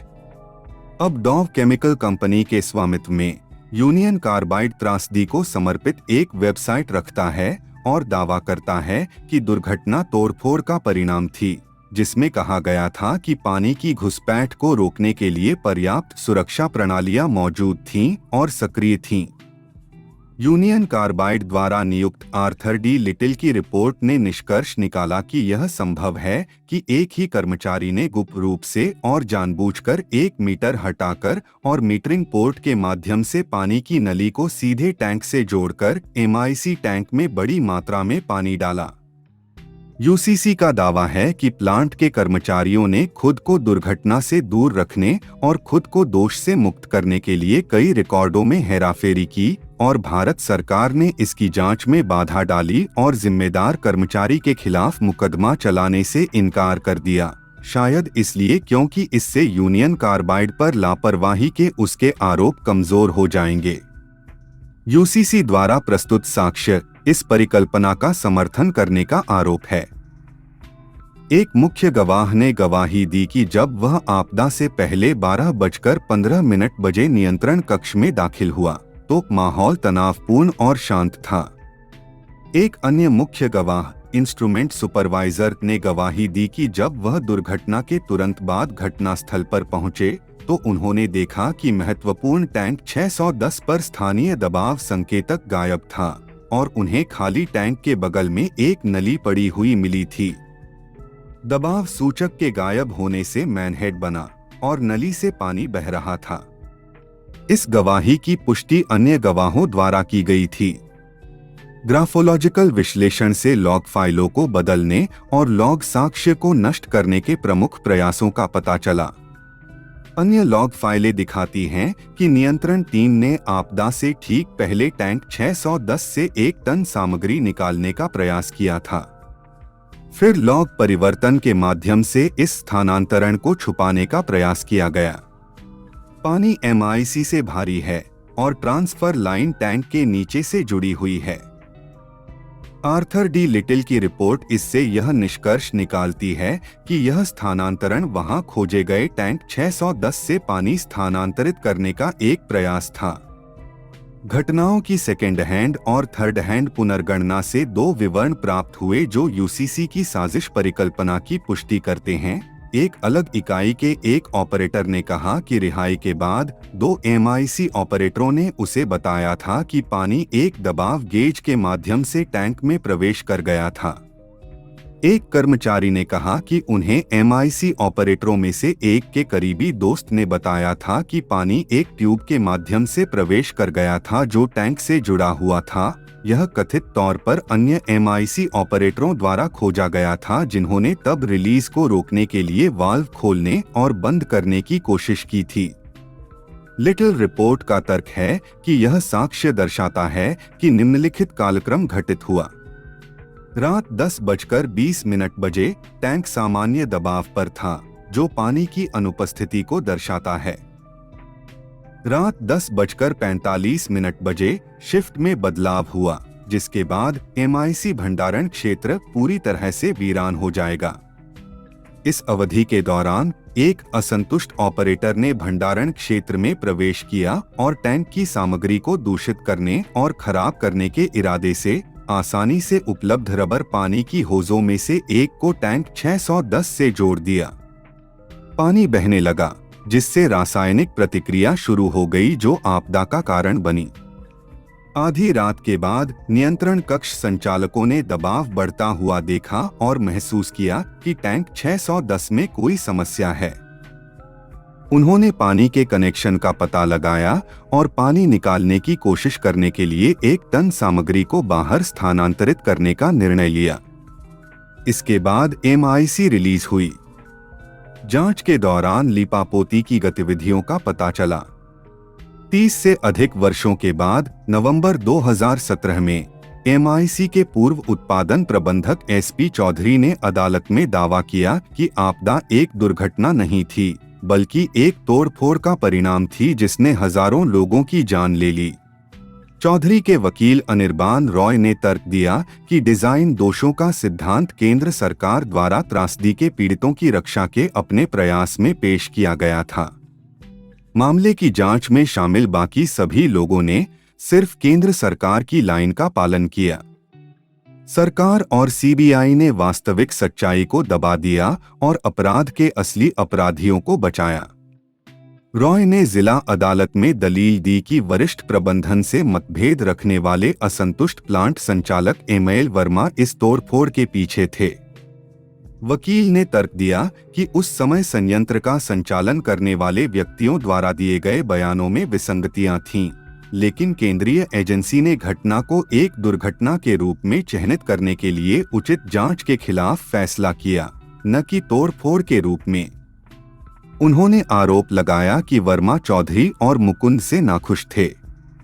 Additional union carbide actions निगम ने इस दावे का खंडन किया कि टैंक के वाल्व खराब थे और दावा किया कि दुर्घटना के बाद एकत्र किए गए दस्तावेजी साक्ष्य से पता चला है कि संयंत्र के पानी धोने के संचालन के लिए निकटतम वाल्व बंद था और रिसावरोधी था। इसके अलावा प्रक्रिया सुरक्षा प्रणालियों ने गलती से पानी को टैंक में प्रवेश करने से रोक दिया था। कार्बाइड का कहना है कि 1982 में पहचानी गई सभी सुरक्षा चिंताओं को 1984 से पहले दूर कर दिया गया था और उनका दुर्घटना से कोई लेना देना नहीं था। कंपनी ने स्वीकार किया कि मौजूदा सुरक्षा प्रणालियां इतनी बड़ी रासायनिक प्रतिक्रिया को रिसाव होने से रोकने में सक्षम नहीं होंगी। कार्बाइड के अनुसार संयंत्र की सुरक्षा प्रणालियों को डिजाइन करने में इस परिमाण की रासायनिक प्रतिक्रिया को शामिल नहीं किया गया था, क्योंकि टैंक की गैस भंडारण प्रणाली को इतनी बड़ी मात्रा में पानी को अनजाने में सिस्टम में आने से रोकने के लिए डिजाइन किया गया था और प्रक्रिया सुरक्षा प्रणालियां जगह पर और परिचालन में पानी को दुर्घटनावश टैंक में प्रवेश करने से रोकती। इसके बजाय वे दावा करते हैं कि कर्मचारी तोड़फोड़ दोषपूर्ण डिजाइन या संचालन नहीं, त्रासदी का कारण था। सामरिक प्रतिक्रिया कंपनी आपदा के बाद की गई तत्काल कार्रवाई और पीड़ितों की मदद करने की अपनी निरंतर प्रतिबद्धता पर जोर देती है। रिसाव के अगले दिन 4 दिसंबर को यूनियन कार्बाइड ने भोपाल में चिकित्सा सुविधाओं की सहायता के लिए सामग्री सहायता और कई अंतर्राष्ट्रीय चिकित्सा विशेषज्ञों को भेजा। वित्तीय प्रतिक्रिया UCC द्वारा भुगतान की गई प्राथमिक वित्तीय क्षतिपूर्ति पर 1989 में बातचीत हुई थी, जब भारतीय सुप्रीम कोर्ट ने 470 मिलियन अमेरिकी डॉलर 1055 रुपए करोड़ 2022 में 970 मिलियन डॉलर के बराबर के समझौते को मंजूरी दी थी। इस राशि का भुगतान UCC द्वारा भारत सरकार को तुरंत कर दिया गया। कंपनी का कहना है कि भुगतान किया गया मुआवजा वादी के वकीलों ने अमेरिकी अदालतों को जो उचित बताया था उससे 120 मिलियन डॉलर अधिक था और भारतीय सुप्रीम कोर्ट ने अपनी राय में कहा कि समझौते के तहत मुआवजा स्तर सामान्य रूप से भारतीय मुआवजे के तहत देय से कहीं अधिक था। कानून आपदा के तुरंत बाद यूनियन कार्बाइड ने अपनी वेबसाइट पर कहा कि उसने 11 दिसंबर 1984 को भारतीय प्रधानमंत्री के तत्काल आपदा राहत कोष में $2 मिलियन का दान दिया। निगम ने फरवरी 1985 में कर्मचारी भोपाल राहत कोष की स्थापना की, जिसने तत्काल राहत के लिए $5 मिलियन से अधिक जुटाए। यूनियन कार्बाइड के अनुसार अगस्त 1987 में उन्होंने मानवीय अंतरिम राहत में अतिरिक्त $4.6 मिलियन उपलब्ध कराए। यूनियन कार्बाइड ने कहा कि उसने भोपाल आपदा के पीड़ितों को निरंतर सहायता प्रदान करने के लिए कई कदम उठाए, जिसमें अप्रैल 1992 में UCIL में अपनी 50.9% हिस्सेदारी की बिक्री और एक स्थानीय अस्पताल के निर्माण में योगदान देने के लिए एक धर्मार्थ ट्रस्ट की स्थापना शामिल है। बिक्री को नवंबर 1994 में अंतिम रूप दिया गया। निर्माण अक्टूबर 1995 में शुरू हुआ और अस्पताल 2001 में खुला। कंपनी ने अपने यूसीआईएल स्टॉक की बिक्री से लगभग $90 मिलियन का फंड प्रदान किया। 1991 में ट्रस्ट की राशि लगभग $100 मिलियन थी। यह अस्पताल हृदय, फेफड़े और आंखों की समस्याओं के इलाज में विशेषज्ञता रखता है। यूसीसी ने भोपाल में एक व्यावसायिक तकनीकी केंद्र स्थापित करने के लिए एरिजोना स्टेट यूनिवर्सिटी को $2.2 मिलियन का अनुदान भी प्रदान किया, जिसे खोला गया, लेकिन बाद में राज्य सरकार ने बंद कर दिया। उन्होंने आपदा के बाद इंडियन रेड क्रॉस को $5 मिलियन का दान भी दिया। उन्होंने भोपाल संकट की प्रतिक्रिया के रूप में रासायनिक उद्योग के अन्य सदस्यों के साथ एक जिम्मेदार देखभाल प्रणाली भी विकसित की, जिसे भविष्य में ऐसी घटना को रोकने में मदद करने के लिए डिजाइन किया गया था। Charges against UCC and UCIL employees. UCC के अध्यक्ष और सीईओ वॉरेन एंडरसन को 7 दिसंबर 1984 को भोपाल में मध्य प्रदेश पुलिस द्वारा गिरफ्तार किया गया और जमानत पर रिहा कर दिया गया। एंडरसन को यूसीसी के घर ले जाया गया, जिसके बाद उन्हें 6 घंटे बाद $2100 की जमानत पर रिहा किया गया और एक सरकारी विमान से बाहर ले जाया गया। ये कार्रवाइयां कथित तौर पर राज्य के तत्कालीन मुख्य सचिव के निर्देशन में की गईं, जिन्हें संभवतः मुख्यमंत्री कार्यालय से निर्देश दिया गया था, जो खुद तुरंत भोपाल से बाहर चले गए थे। बाद में 1987 में भारत सरकार ने एंडरसन, 8 अन्य अधिकारियों और 2 कंपनी सहयोगियों को हत्या के आरोप में भारतीय अदालत में पेश होने के लिए बुलाया। जवाब में यूनियन कार्बाइड ने कहा कि कंपनी भारतीय अधिकार क्षेत्र में नहीं है। मई 1988 में भारतीय व्यवसायी जेआरडी टाटा ने तत्कालीन प्रधानमंत्री राजीव गांधी को एक गोपनीय पत्र लिखा, जिसमें किसी समझौते पर पहुंचने में देरी के बारे में हेनरी किसिंजर की चिंता से अवगत कराया। उस समय किसिंजर यूनियन कार्बाइड और अन्य अमेरिकी निगमों के सलाहकार थे। 98 राजीव गांधी ने संकेत दिया कि वह किसिंजर की सलाह पर विचार करेंगे। भारतीय जनता पार्टी ने दावा किया कि राजीव गांधी ने आदिल शहरयार को माफ करने के लिए राष्ट्रपति रोनाल्ड रीगन के साथ एक गुप्त राजनीतिक समझौते में वॉरेन एंडरसन की रक्षा की। भोपाल में यूनियन कार्बाइड के कारोबार से उत्पन्न मामलों में डॉव एक नामित प्रतिवादी था। ऑनगोइंग कॉन्टैमिनेशन। संयंत्र में छोड़े गए रसायन लगातार रिस रहे हैं और भूजल को प्रदूषित कर रहे हैं। क्या रसायन स्वास्थ्य के लिए खतरा पैदा करते हैं, इस पर विवाद है। साइट और आसपास के क्षेत्र में संदूषण गैस रिसाव के कारण नहीं हुआ था। संयंत्र के आसपास के क्षेत्र को खतरनाक रसायनों के लिए डंपिंग ग्राउंड के रूप में इस्तेमाल किया गया था और 1982 तक यूसीआईएल कारखाने के आसपास के पानी के कुओं को छोड़ना पड़ा। यूसीसी का कहना है कि घटना के बाद यूसीआईएल ने भारतीय केंद्र और राज्य सरकार के अधिकारियों के निर्देशन में साइट पर सफाई का काम शुरू किया। यह काम 1994 से Eveready Industries India Limited EIIL द्वारा जारी रखा गया था, जो यूसीआईएल का उत्तराधिकारी था।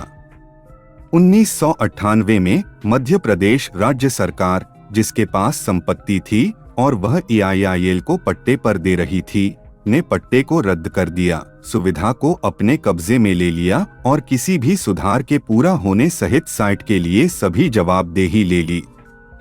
1989 में यूसीसी के प्रयोगशाला परीक्षणों से पता चला कि कारखाने के पास से एकत्र किए गए मिट्टी और पानी के नमूने मछली के लिए जहरीले थे। संयंत्र के अंदर 21 क्षेत्रों को अत्यधिक प्रदूषित बताया गया। 1991 में नगरपालिका अधिकारियों ने घोषणा की कि यदि पीने के लिए 100 से अधिक कुओं का पानी उपयोग किया जाता है तो यह स्वास्थ्य के लिए खतरनाक है। 1994 में यह बताया गया कि फैक्ट्री परिसर का 21% हिस्सा रसायनों से गंभीर रूप से दूषित था। 1999 से शुरू होकर ग्रीन पीस और अन्य द्वारा यूसीआईएल के आसपास के आवासीय क्षेत्रों और यूसीआईएल फैक्ट्री क्षेत्र की मिट्टी, भूजल, कुएं के पानी और सब्जियों पर किए गए अध्ययनों से पता चलता है कि इसमें कई प्रकार के जहरीले भारी धातुएं और प्रदूषण हैं। रासायनिक यौगिक। रिपोर्ट के अनुसार पाए जाने वाले पदार्थ नेफ्थॉल, नेफ्थलीन, सेविन, टार अवशेष, अल्फा नेफ्थॉल, पारा, ऑर्गेनोक्लोरीन, क्रोमियम, तांबा, निकल, सीसा, हेक्साक्लोरेथेन, हेक्साक्लोरोबुटाडीन, कीटनाशक HCH, BHC, वाष्पशील कार्बनिक यौगिक और हेलोर्गेनिक्स हैं। इनमें से कई संदूषक क्षेत्र के आसपास रहने वाली महिलाओं के स्तन के दूध में भी पाए गए। 1999 में ग्रीन पीस द्वारा मृदा परीक्षण किया गया था। पूर्व सेवन संयंत्र के नीचे नाली से एकत्रित तलछट के एक नमूने IT 9012 में पारा का स्तर अपेक्षित स्तर से 20,000 और 6 मिलियन गुना अधिक था। ऊंचे स्तर पर ऑर्गेनोक्लोरीन यौगिक भी 4.4 मीटर गहराई पूर्व यूसीआईएल साइट के भीतर बोरहोल नमूना IT 9040 से एकत्र भूजल में मौजूद थे। यह नमूना एक स्रोत से प्राप्त किया गया था जिसमें एक चेतावनी संकेत पोस्ट किया गया था जिस पर लिखा था पानी उपभोग के लिए अनुपयुक्त। कैंसर के विभिन्न रूपों से जुड़े रसायनों की भी खोज की गई, साथ ही ट्राइक्लोरोएथिलीन भी पाया गया जो भ्रूण के विकास को बाधित करने के लिए जाना जाता है, जो अमेरिकी पर्यावरण संरक्षण एजेंसी EPA द्वारा निर्दिष्ट सुरक्षा सीमा से 50 गुना अधिक है। 2002 में भोपाल में फैक्ट फाइंडिंग मिशन की एक जांच में स्तनपान कराने वाली महिलाओं के स्तन के दूध में पारा, सीसा, 1,3,5 ट्राइक्लोरोबेंजीन, डाइक्लोरोमेथेन और क्लोरोफॉर्म सहित कई विषाक्त पदार्थ पाए गए। 2004 BBC रेडियो 5 प्रसारण में बताया गया कि साइट बेंजीन हेक्साक्लोराइड और पारा सहित जहरीले रसायनों से दूषित है जो खुले कंटेनरों में या जमीन पर खुले में रखे हुए हैं। साइट के पास एक कुएं से पीने के पानी के नमूने में संदूषण का स्तर विश्व स्वास्थ्य संगठन द्वारा अनुशंसित अधिकतम सीमा से 500 गुना अधिक था। 2009 में दिल्ली स्थित प्रदूषण निगरानी प्रयोगशाला centre for science and environment ने परीक्षण के परिणाम जारी किए, जिसमें कारखाने से 3 किलोमीटर तक कीटनाशक भूजल संदूषण दिखाया गया। इसके अलावा 2009 में BBC ने संयंत्र के ठीक उत्तर में स्थित एक अक्सर उपयोग किए जाने वाले हैंडपंप से पानी का नमूना लिया। ब्रिटेन में परीक्षण किए गए नमूने में विश्व स्वास्थ्य संगठन की अनुशंसित अधिकतम मात्रा कार्बन टेट्राक्लोराइड, एक कार्सिनोजेनिक विष, से 1000 गुना अधिक पाया गया। 2010 में एक ब्रिटिश फोटो जर्नलिस्ट परित्यक्त यूसीआईएल कारखाने में परित्यक्त विषाक्त पदार्थों के रिसाव के आरोपों की जांच करने के लिए गया।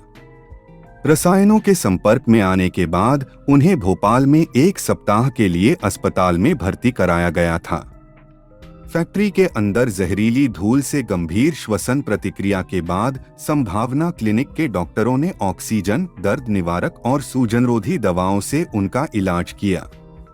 अक्टूबर 2011 में पर्यावरण प्रबंधन और मूल्यांकन संस्थान ने 2 ब्रिटिश पर्यावरण वैज्ञानिकों द्वारा एक लेख और वीडियो प्रकाशित किया, जिसमें संयंत्र, लैंडफिल और सौर वाष्पीकरण तालाबों की वर्तमान स्थिति दिखाई गई और सफाई के लिए आवश्यक कौशल प्रदान करने के लिए नए सिरे से अंतर्राष्ट्रीय प्रयासों का आह्वान किया गया। स्थल और दूषित भूजल। Popular culture. नॉवेल्स। अमूल्य मल्लदी का 2002 का उपन्यास ए ब्रीथ ऑफ फ्रेश एयर एक माँ और बेटे की कहानी से संबंधित है, जिन्हें भोपाल में गैस के संपर्क के परिणामस्वरूप स्वास्थ्य संबंधी समस्याएं हो जाती हैं। यह किताब दुर्घटना के दौरान मल्लादी की भोपाल की यादों पर आधारित है। इंदिरा सिन्हा ने 2007 में एनिमल्स पीपल रिलीज की। उपन्यास एक लड़के की कहानी बताता है जो गैस के प्रभाव के कारण रीढ़ की हड्डी की बीमारी के साथ पैदा होता है। इस पुस्तक को मैन बुकर पुरस्कार के लिए चुना गया था। अरुंधति रॉय का 2017 का उपन्यास the ministry of utmost happiness, जो भारत में कई समसामयिक राजनीतिक मुद्दों से संबंधित है, इसमें कई पात्र अभी भी गैस रिसाव के बाद से निपट रहे हैं। एनी मरे का उपन्यास मदर एंड चाइल्ड 2019 आंशिक रूप से आपदा के बाद के भोपाल पर आधारित है। Films and television. Bhopal express 1999 फिल्म। Bhopal nightmare 2011 television docudrama series seconds from disaster के सीजन 4 का छठा एपिसोड। 2014 में आपदा की 30वीं बरसी के अवसर पर ऐतिहासिक नाटक Bhopal a prayer for rain release किया गया, जिसमें मार्टिन शीन ने यूनियन कार्बाइड के CEO Warren Anderson, Karl Penn और मिशा बार्टन की भूमिका निभाई। के मेनन, आर माधवन, दिव्येंदु शर्मा और बाबिल खान अभिनीत the railway men the untold story of Bhopal 1984 एक 4 भाग वाली वेब श्रृंखला है जो 18 नवंबर 2023 को नेटफ्लिक्स पर रिलीज हुई थी। एक्टिविज्म। लोकल। 1984 के बाद से व्यक्तिगत कार्यकर्ताओं ने त्रासदी के बाद भूमिका निभाई है। सबसे प्रसिद्ध धातुकर्मी सतीनाथ सारंगी सत्यू हैं, जो रिसाव के अगले दिन भोपाल पहुंचे थे। उन्होंने कई कार्यकर्ता समूहों की स्थापना की, साथ ही संभावना ट्रस्ट, गैस प्रभावित रोगियों के लिए क्लिनिक, जहां वे प्रबंधक हैं। अन्य कार्यकर्ताओं में रशीदा बी और चंपा देवी शुक्ला, जिन्हें 2004 में गोल्डमैन पुरस्कार मिला, अब्दुल जब्बार और रचना ढींगरा शामिल हैं। दुर्घटना के तुरंत बाद विभिन्न कार्यकर्ता समूहों के अन्य प्रतिनिधि पहुंचे। कार्यकर्ताओं ने गैस पीड़ितों को संगठित करने का काम किया, जिसके कारण पुलिस और सरकार ने हिंसक दमन किया। कई कार्रवाइयां की गई हैं, प्रदर्शन, धरना, भूख हड़ताल, पैम्फलेट, किताबें और लेखों के साथ संयुक्त मार्च। प्रत्येक वर्षगांठ पर क्रियाएं की जाती हैं। अक्सर इनमें पुराने भोपाल के आसपास मार्च शामिल होता है, जो वॉरेन एंडरसन का पुतला जलाने के साथ समाप्त होता है। जब सरकारी सहायता अप्रभावी थी, जहरीली गैस खंड संघर्ष मोर्चा, जहरीली गैस घटना संघर्ष मोर्चा जैसे कार्यकर्ता समूह संगठित हुए। मोर्चा की सदस्यता में विविधता थी, जिसमें गैस पीड़ित छोटे शहरों के स्वयंसेवक और बड़े शहरों के मध्यम वर्ग के कार्यकर्ता शामिल थे।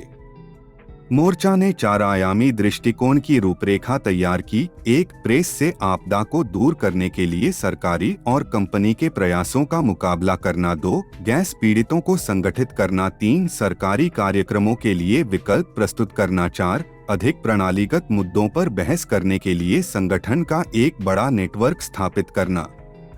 मोर्चा ने क्रांतिकारी दृष्टिकोण अपनाया, लेकिन राज्य के साथ रचनात्मक जुड़ाव का अभाव रहा। बाद में भोपाल गैस प्रभावित महिला व्यापार संघ का गठन हुआ। बीजीपीएमयूएस ने एक सिलाई केंद्र को बंद करने का विरोध किया और प्रभावी कार्रवाई देखी।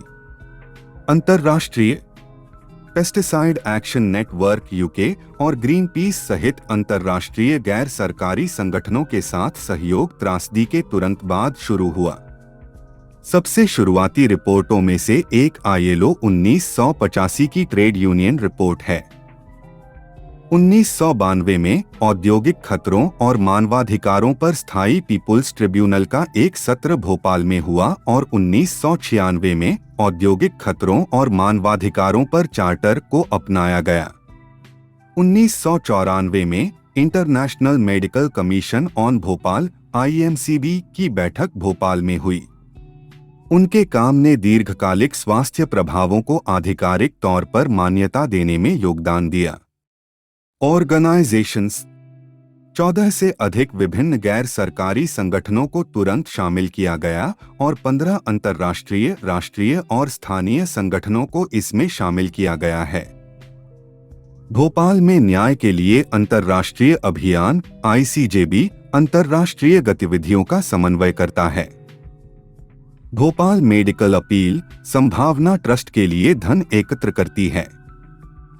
संभावना ट्रस्ट या Bhopal people's health and documentation clinic gas प्रभावित रोगियों और जलदूषित क्षेत्र में रहने वाले लोगों के लिए चिकित्सा देखभाल प्रदान करता है।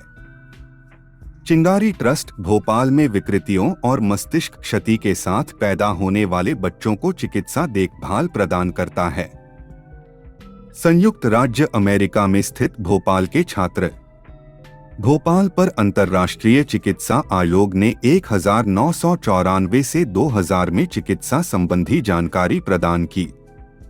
भोपाल गैस पीड़ित महिला स्टेशनरी कर्मचारी संघ सेटलमेंट फंड होक्स 3 दिसंबर 2004 को आपदा की 20वीं बरसी पर जूड फिनिस्टर्रा नामक डॉव प्रतिनिधि होने का झूठा दावा करने वाले एक व्यक्ति का बीबीसी वर्ल्ड न्यूज पर साक्षात्कार लिया गया था। उन्होंने दावा किया कि कंपनी साइट को साफ करने और यूनियन कार्बाइड को 12 अरब अमेरिकी डॉलर में खत्म करके दुर्घटना में हताहत हुए लोगों को मुआवजा देने पर सहमत हो गई थी। डॉव ने तुरंत एक बयान जारी कर कहा कि उनके पास इस नाम का कोई कर्मचारी नहीं है, कि वह एक धोखेबाज था, डॉव से संबद्ध नहीं था और उसके दावे एक धोखा थे। बाद में बीबीसी ने सुधार और माफीनामा प्रसारित किया। जूड फिनिस्टर वास्तव में एंडी बिचलबाम थे, जो activist prankster group the yes main के सदस्य थे। 2002 में द यस मेन ने एक नकली प्रेस विज्ञप्ति जारी की जिसमें बताया गया कि क्यों डॉव ने आपदा की जिम्मेदारी लेने से इनकार कर दिया और doethics.com पर एक वेबसाइट शुरू की, जिसे वास्तविक डॉव वेबसाइट की तरह दिखने के लिए डिजाइन किया गया था, लेकिन इसमें गलत जानकारी थी। कार्यकर्ताओं की निगरानी स्ट्रैटफोर्ड ईमेल लीक से पता चला कि डॉव केमिकल ने यस मेन सहित भोपाल आपदा में शामिल कार्यकर्ताओं के सार्वजनिक और व्यक्तिगत जीवन की जासूसी करने के लिए स्ट्रैटफोर्ड को नियुक्त किया था। किराए के सुरक्षा विश्लेषकों की ओर से डॉव प्रतिनिधियों को भेजे गए ईमेल में पसंद किए गए यूट्यूब वीडियो, ट्विटर और फेसबुक पर किए गए पोस्ट और इन कार्यकर्ताओं की सार्वजनिक उपस्थिति की सूची दी गई है। जैक लॉरेंसन और मैक्स कार्लसन जैसे पत्रकार, फिल्म निर्माता और लेखक जो भोपाल की जांच कर रहे थे और चल रहे प्रदूषण के मुद्दे को कवर कर रहे थे, उन्हें भी निगरानी में रखा गया था। स्ट्रैटफोर्ड ने एक बयान जारी कर विकिलीक्स के रहस्योद्घाटन की निंदा की, जबकि रिपोर्ट की सटीकता की न तो पुष्टि की और न ही इनकार किया, और केवल यह बताया कि उसने कानून के दायरे में काम किया था। डॉव केमिकल ने भी इस मामले पर टिप्पणी करने से परहेज किया। भोपाल में अंतर्राष्ट्रीय चिकित्सा आयोग के सदस्य इंग्रिड एकरमैन को भारत आने के लिए वीजा देने से इनकार कर दिया गया है।